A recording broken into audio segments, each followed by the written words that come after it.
नहमदुहु व नुसल्ली अला रसूलिहिल करीम अम्मा बाद। मोहतरम नाज़रीन, जैसा कि आप जो है एक सिलसिला सुन रहे हैं तफसीर आयातुल किताबिल मुबीन फ़ी ज़िक्रि अस्हाबि सय्यिदिल मुरसलीन के उन्वान से, उसके तकरीबन 3-4 जो है जुज़ बयान हो चुके हैं, हिस्से बयान हो चुके हैं। और पिछली वीडियो में जो हमने बयान किया था वो सूरह बकरा की आयत नंबर 8 से लेकर 10 तक जो आयत सहाबा किराम रज़ियल्लाहु अन्हुम अजमईन के मुतालिक थी उनका ज़िक्र हुआ। आज हम उसी सूरतुल बकरा कि आयत नंबर 13 से लेकर आयत नंबर 15 तक जो सहाबा किराम रज़ियल्लाहु अन्हुम अजमईन के मुतालिक आयत हैं उनका ज़िक्र करेंगे।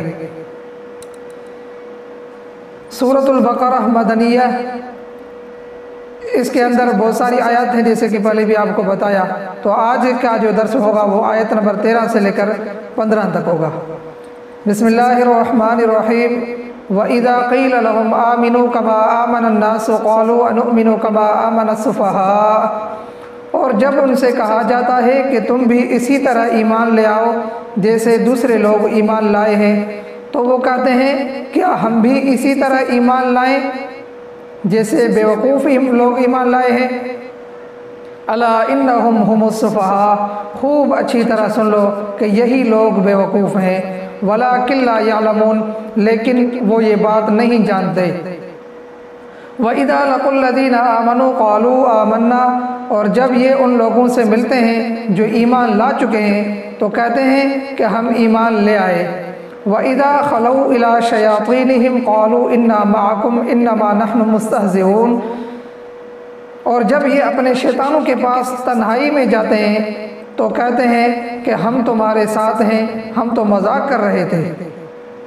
अल्लाहु यस्तहज़िउ बिहिम व यमुद्दुहुम फ़ी तुग़यानिहिम यअमहून, अल्लाह उनसे मजाक का मामला करता है और उन्हें ऐसी ढील देता है कि वो अपनी सरकशी में भटकते रहें। ये इन आयात मुबारका का तर्जुमा हुआ। नाज़रीन, इन आयात के अंदर जो अल्लाह तबारक व तआला ने बात इरशाद फरमाई है उसका खुलासा ये है कि सहाबा किराम रज़ियल्लाहु अन्हुम अजमईन मेयार हक़ हैं। इस मौजू पर अल्लाह तबारक व तआला ने ये चंद बातें इरशाद फरमाई। इन आयात में आमन नास और अल्लज़ीना आमनू से मुराद सहाबा किराम रज़ियल्लाहु अन्हुम अजमईन हैं। अल्लाह रब्बुल इज़्ज़त ने उनके ईमान को कसवटी करार देकर उन्हीं जैसे ईमान लाने का मुतालबा किया है।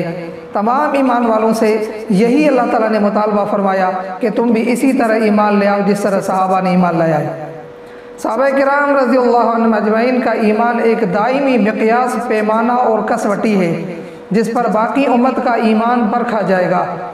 उसके ख़िलाफ़ कोई अकीदा और अमल ख्वाह ज़ाहिर में कितना ही अच्छा नज़र आए और कितने ही नेक नियति से किया जाए, वो अल्लाह ताला के नज़दीक मोतबर नहीं है।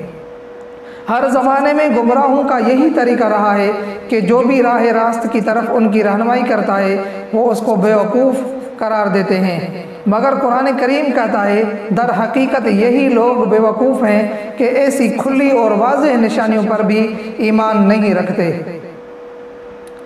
नाज़रीन किराम, इन आयतों से ये भी मालूम हुआ कि सहाबा का दिफा करना ये अल्लाह ताला की सुन्नत है। दिफाए सहाबा सुन्नतुल्लाह है, अल्लाह की सुन्नत है। क्यों कि मुनाफिकीन को कहा गया कि ईमान ले आओ जिस तरह सहाबा किराम रज़ियल्लाहु अन्हुम अजमईन ईमान लाए हैं। तो कहते हैं कि क्या हम उन बेवकूफ़ों की तरह ईमान ले आएँ? ये उनका एक सवाल था कि जब उनको कहा गया कि तुम सहाबा की तरह ईमान लाओ तो कहते हैं कि क्या हम इन बेवकूफ़ों जैसा ईमान लाएं। ये कहकर मुनाफिकीन ने तबर्रे की बुनियाद डाली, लेकिन उनका ये तबर्रा यानी सहाबा किराम के बारे में बकवास करना, इस तरह के गुस्ताखाना अल्फाज कहना, ये अल्लाह ताला को गवारा न हुआ और उनके तबर्रे को उन्हीं पर लौटा दिया और सहाबा किराम रज़ियल्लाहु अन्हुम अजमईन का दिफा करके मुनाफिकीन को ज़लील व रुस्वा कर दिया। अल्लाह ने वही जवाब दिया जो यानी बात उनकी तरफ से थी। दूसरी बात कि सहाबा किराम रज़ियल्लाहु अन्हुम अजमईन को बेवकूफ़ करना जब अल्लाह को गवारा नहीं तो उनकी तकफ़ीर करना, नऊज़ बिल्लाह अल-याज़ बिल्लाह, सहाबा किराम के बारे में कुफ्र के फतवे देना, उनको नऊज़ बिल्लाह काफ़िर करना, ये अल्लाह रब्बुल इज़्ज़त को कैसे गवारा हो सकता है। हर आदमी जो है इस पर गौर फिक्र करे, सोचे। नंबर 3 कि सहाबा किराम रज़ियल्लाहु अन्हुम अजमईन को सुफ़हा करार दिया। انہوں نے کیا کہا کہ ہم ان بیوقوفوں سفہاء جیسا ہم ایمان لائیں، بیوقوفوں جیسا ایمان لائیں۔ اس وقت کے منافقین نے صحابہ کرام رضی اللہ عنہم اجمعین کو کافر نہ کہا بلکہ سفہاء کہا، ورنہ عین ممکن تھا کہ اللہ تبارک و تعالی جواباً انہیں بھی کافر ہی کہتے، جو لوگ صحابہ کرام رضی اللہ عنہم اجمعین کو کافر کہتے ہیں۔